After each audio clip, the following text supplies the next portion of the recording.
really understanding what boundaries are. I know a lot of the time, and I can say this as someone who has had struggled with very anxious tendencies. A lot of the times we view boundaries as barriers. Like, you know, they're not, we don't see them as like, oh, this is where I end and where someone else begins. We see it as like, this is rejection. You don't like me. So we take it very personal a lot of the times when we start talking about boundaries. And that's why, you know, I'm really a big fan of Nedra Tawwab's work, because I love how just clear cut she is when it comes to boundaries. Yep. And I really just like talking about it in a way that is empowering. You know, like I always say, like, boundaries define the essence of who you are. You can't melt into someone, because then their boundaries become your boundaries. Their standards become your standards. So that whole like melting into someone, I think about it like if I were to have two different colors of Play-Doh, like a red and a blue, and then I mish them together. Right? I have a lot of containers of brown Play-Doh because I have a 2.5-year-old. So I completely get this analogy where I'm always like, stop it. Why are you ruining it's all brown? Don't you want pretty Play? Maybe I got to teach her more about boundaries. Right. It's like, so what happens when you take those two different colors and you mush them together? They look like red poop. And blue, it's going to turn into like this purplish, brownish, whatever color. And the thing is that even if you were to try to like separate it, it'll never go back to its original color ever again. Nope. You with the metaphors, girl. Yeah. That's what I figured out. That's what I found out when I was getting into relationships, trauma bonding with people. And you're like, why can't I just leave this person alone? My friends used to say that all the time. Like, I don't even know what you see in this guy. Like, why are you so head over heels with them?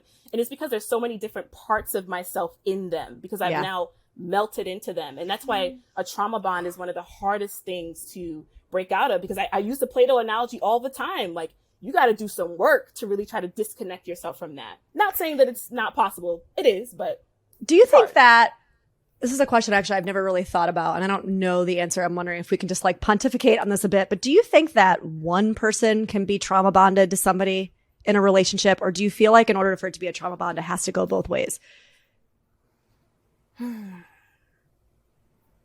I want to stumping the therapists. I'm like, I know, right? I'm like, I think it has to go both ways, because I think when you are in a trauma bond, the person is bringing up things in you that are unconscious to you. Yeah.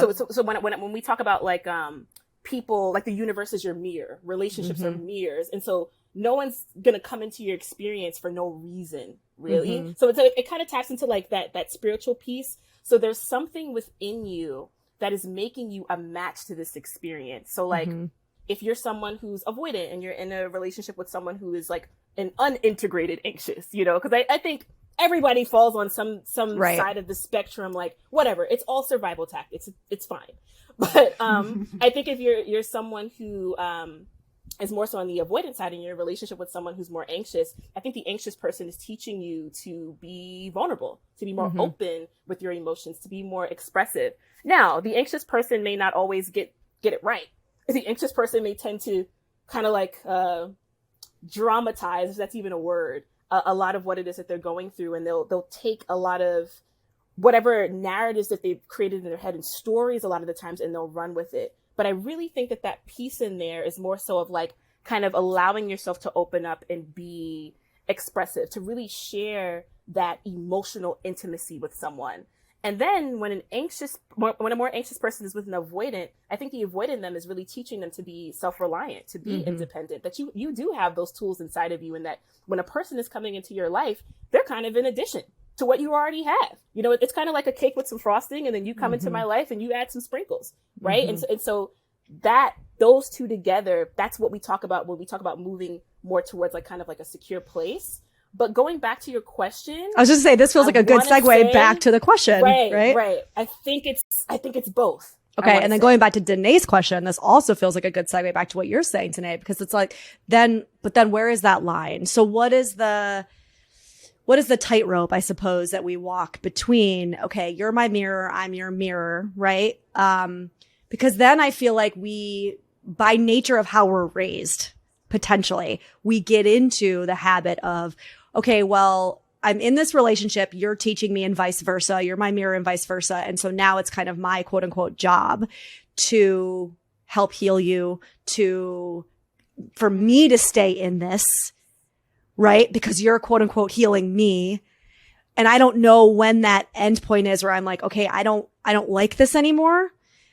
Like, I don't know if I'm formulating this, but I'm kind of like riffing off of your question, Danae, which is like, I feel like some of the work that I know, it's even just in myself, but also in a lot of my clients that are grappling with this, I want to move from codependency to more interdependence, right? Is like, but where is that line? Like, at what point do I wave the white flag and say, okay, I don't want to do this anymore? Or I don't know. I don't know if I articulated that, but that was perfect. It's popcorning around my head right now.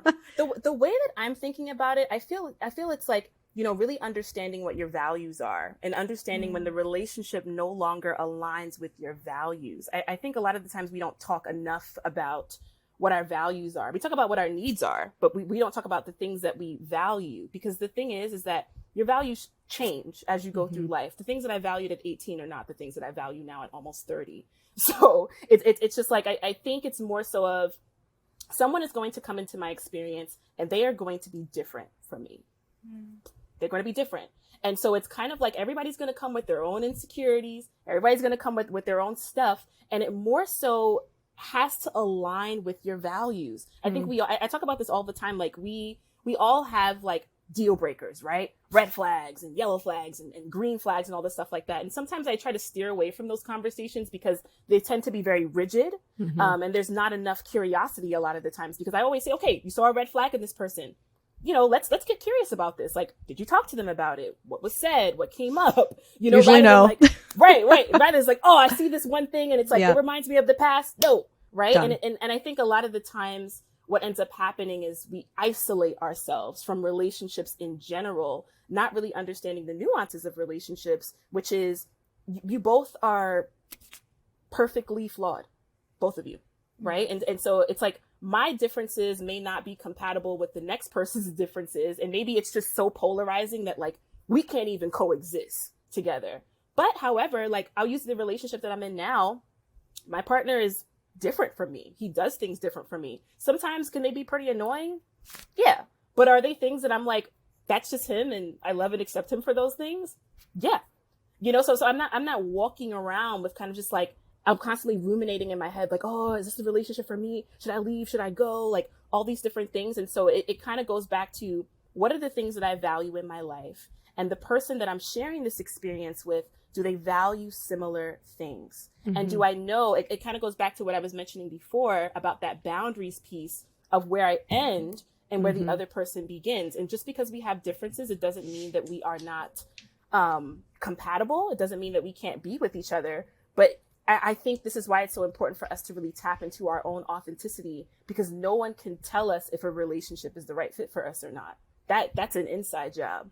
And so once again, codependent society, you're waiting for someone else to tell you if you should be in that relationship or not, rather than being able to kind of like open yourself up and just feel into, okay, I think I want to do life with this person. I think I've seen as bad as it can get, and granted, you haven't, you still got life to do with this person. You haven't. You haven't. It'll get worse. But it's like, am I willing to go on that ride? Am I willing to have that experience and just be able to ground myself in what feels authentic to me and what is my values in regards to this relationship?